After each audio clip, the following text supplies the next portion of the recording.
ברוך אתה אדוני אלוהינו מלך העולם שהכל נהיה בדברו.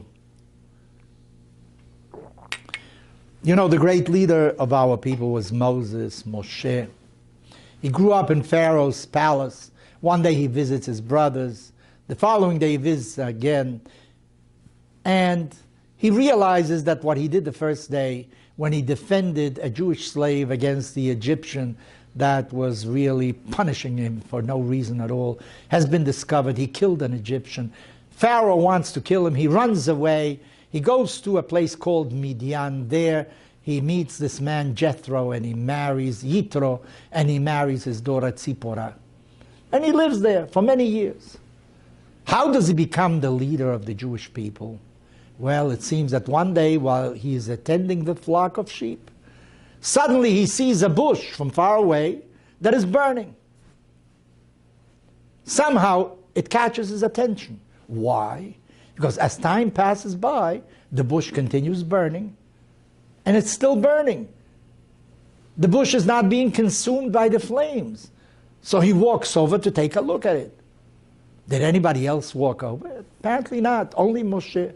You know, many a time we see things, but not everybody interprets it the same way. Not everybody has the same type of curiosity. Moshe comes close to the bush, and he hears God's voice saying, this is holy ground, take off your shoes. And here's where a discussion with God tells him who he is, that he wants him to take out the Jewish people from Egypt. Moshe refuses in the beginning. Eventually he accedes. God tells him what to do, and he goes back to Egypt. And this is how the story of the liberation of the Jewish people from Egyptian slavery starts. It's with the burning bush.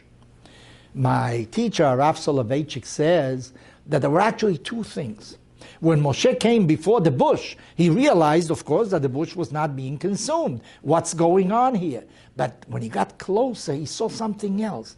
He saw that the interior of the bush was on fire, but the outside leaves did not become contaminated by that fire. They weren't burning. Only the interior was aflame.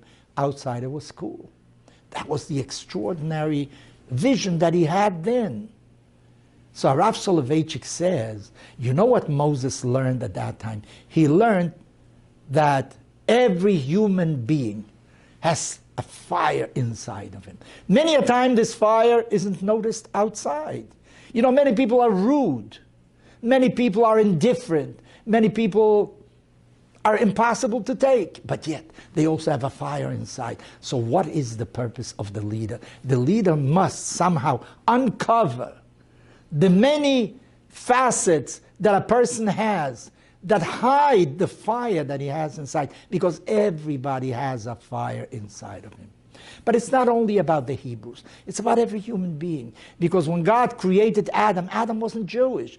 God gave him a soul, and this soul maybe is the fire that every human being has inside of him. So what you have to do is somehow is uncover the fire that burns inside of every human being. You know, lately I've been thinking something a little bit strange. Maybe I read it someplace, but I don't remember. You know, the number 4 is very important at the Seder. Why? Because there are 4 expressions of liberty that the Bible mentions. That God is going to take us out, He's going to redeem us from Egypt. 4 expressions of liberty. So the number 4 is very important. We drink 4 cups of wine. We also have 4 sons at the table. There are 4 questions at the table. Who are the 4 sons? There's an intelligent one. There's somebody who's terrible. He's evil. There's somebody who is simple. There's somebody that can't even formulate a question. Lately I've been thinking, you know, maybe there are not 4 sons. Maybe it's only 1 son. He's intelligent, and he is also a little bit evil. He is simple, and he doesn't know how to formulate questions. Maybe we all have some of the characteristics of each of the 4 sons, because none of us is really solely only intelligent. None of us is really that bad. When you think about what Rav Soloveitchik was teaching, that inside of every human being there's a fire, there's a flame. Nobody is bad to the core. That's a wrong expression. Nobody is evil to the core, because the core of the human being basically is really pure.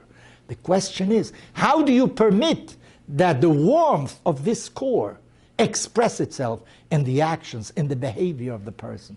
I think that's where we need direction. That's where we need help. Maybe that is the purpose of the mitzvot also, to take away each of these coverings and permit that the inner striving of the human being come to the fore. As I say, we all have a little bit of intelligence. We all have a little bit of malice. We all are a little simple in some things. And there are many things we don't even know how to formulate, how to ask the right question. We don't even know that. We each have some of that. But in each and every one of us, there is an inner core that is a flame, that is somehow looking to go back to the origin. What is the source of this flame, of this spirit that we have, of this soul that we have? That comes from the air that God gave the first human being. Somehow we want to return once again to what is really divine. So each and every one of us, while we are physical human beings, we also have a tremendous spiritual ingredient. The idea is, let us permit that the core that is inside come to the fore.